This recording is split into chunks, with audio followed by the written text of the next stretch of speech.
Well, congratulations, you've adopted a tree from one of our adoption events. So we want to give you a few tips on how to get your tree established and give it the best chance to grow large and thrive. The first thing we need to do before we dig any hole is that we have to make sure that we don't have any underground utilities that are going to cause harm to us while we dig.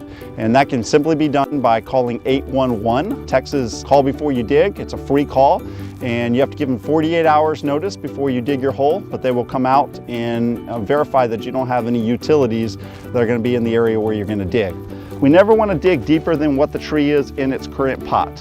So when I take it out, you see here, we only need to dig a hole that's about that deep. However, we want to go as wide as we possibly can dig. And so for this particular hole, for this small container, I've dug a hole that's about 12 to 18 inches wide. We want to make sure we do have a flat bottom. And whatever soil we took out, we want to leave nearby because we want that soil to go back into that hole. You'll take the tree out, you'll set it down in the hole. The biggest thing we want to do again is checking that depth. And as you can see, that's the depth where we want it level with the native ground. Make sure it's nice and level the way we want it. And then we simply just take our soil and pack it back around it. You can use your foot and lightly pack it. We want to make sure we get it packed as best we can.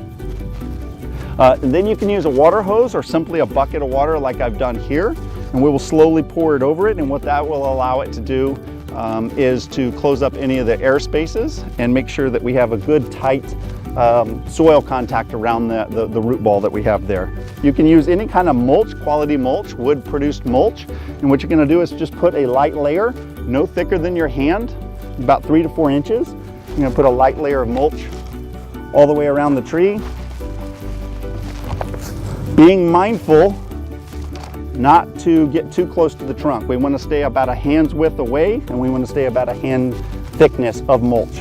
The purpose of the mulch serves two purposes. One is when you water the tree, it helps cool the soil so it holds moisture in for a much longer period of time. And then secondly, it helps reduce grass growth that grows up to the tree. The number one enemy to this little planted tree is actually a lawnmower or the weed eater. We can simply take a bucket of water. It doesn't have to be a lot of water. For a small tree like this, probably only need a couple of gallons. For watering recommendations, we recommend for the first month, you'll water 3 times per week with a small amount of water. For the second month, you'll water 2 times per week. And for the third month, we'll go down to 1 time per week. After that, once we get it through the summer growing season, we'll reduce that to just a couple of times a month, and then maybe just down to once a month after about a year or two. And by that time, the tree should be established. We just ask the best thing to do is to continue the mulching practice. That always adds nutrients to the tree and again, protects it long term. So with these tips, you should be able to get a nice long life out of these young trees.